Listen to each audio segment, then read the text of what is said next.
హరే కృష్ణ. వైశాఖ మాసంలో కృష్ణపక్షంలో వరూధిని ఏకాదశి వస్తుంది. వరూధిని ఏకాదశి రోజున భక్తులు విష్ణు అవతారమైన వామనుడిని పూజిస్తారు మరియు ప్రార్థనలు చేస్తారు. సాహిత్యపరమైన అర్థంలో వరూధిని అంటే రక్షించబడినదే అర్థం.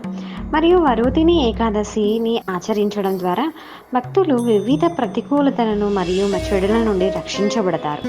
పవిత్రమైన వరూధిని ఏకాదశి యొక్క మహిమను విన్నవాడు లేదా చదివినవాడు 1000 గోవులను దానం చేసి సంపాదించిన పుణ్యాన్ని పొందుతారు మరియు చివరికి అతను వైకుంఠంలో ఉన్న విష్ణువు యొక్క పరమావధికి చేరుతారు. వరూధిని ఏకాదశి పవిత్ర దినమున మనం ఎక్కువ సమయం భగవంతుణ్ణి జపిస్తూ, కీర్తిస్తూ, స్మరిస్తూ భగవంతుణ్ణి ప్రసన్నం చేసుకోవడానికి పూర్తి ప్రయత్నం చేద్దాము. అందరికీ వరూధిని ఏకాదశి శుభాకాంక్షలు. హరే కృష్ణ.